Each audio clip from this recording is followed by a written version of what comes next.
BNP নেতা ইশরাক হোসেনকে শপথ পড়ানো হবে কিনা সেই সিদ্ধান্ত নেবে নির্বাচন কমিশন, এমন পর্যবেক্ষণ সহ এ বিষয়ে করা আবেদন নিষ্পত্তি করেছে আপিল বিভাগ।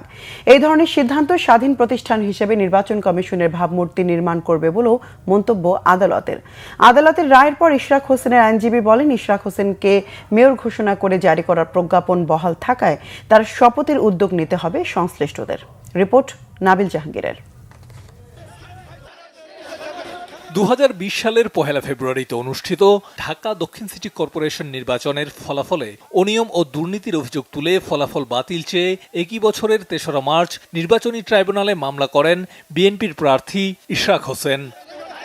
গেল 27 মার্চ রায় দেয় নির্বাচনী ট্রাইব্যুনাল। রায়ে ফজলে নূর তাপসকে নির্বাচিত করে দেয়া ঘোষণা বাতিল করে ইশরাক হোসেনকে ঢাকা দক্ষিণের মেয়র হিসেবে ঘোষণা করা হয়। 27 এপ্রিল এই বিষয়ে গেজেট প্রকাশ করে নির্বাচন কমিশন।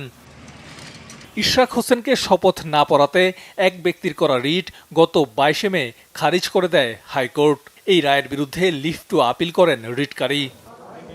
বৃহস্পতিবার শুনানি শেষে পর্যবেক্ষণ সহ আবেদনটি নিষ্পত্তি করে প্রধান বিচারপতি সৈয়দ রেফাত আহমেদের নেতৃত্বাধীন আপিল বিভাগের বেঞ্চ। পর্যবেক্ষণে বলা হয়, এ বিষয়ে সিদ্ধান্ত নেবে নির্বাচন কমিশন। কোর্ট একটা অবজারভেশন দিয়েছে যে নির্বাচন কমিশন স্বাধীন, যেহেতু সাংবিধানিক প্রতিষ্ঠান, তারাই ব্যাপারে সিদ্ধান্ত নেবে, যাদের সিদ্ধান্ত চূড়ান্ত হবে।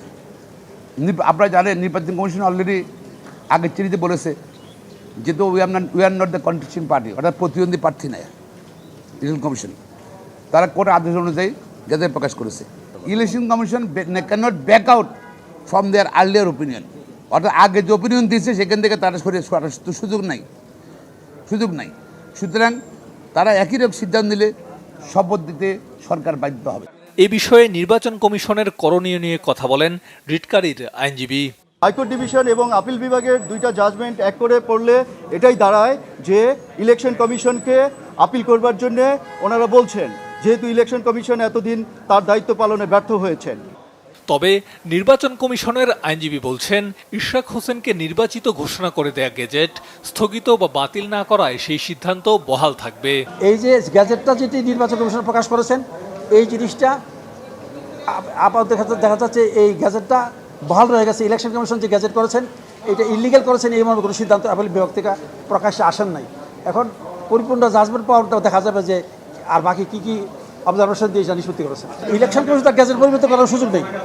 বিষয়টিকে ইসির জন্য এসিড টেস্ট বলেও উল্লেখ করেছে সর্বোচ্চ আদালত। নাবিল জাহাঙ্গীর, বাংলাভিশন, ঢাকা।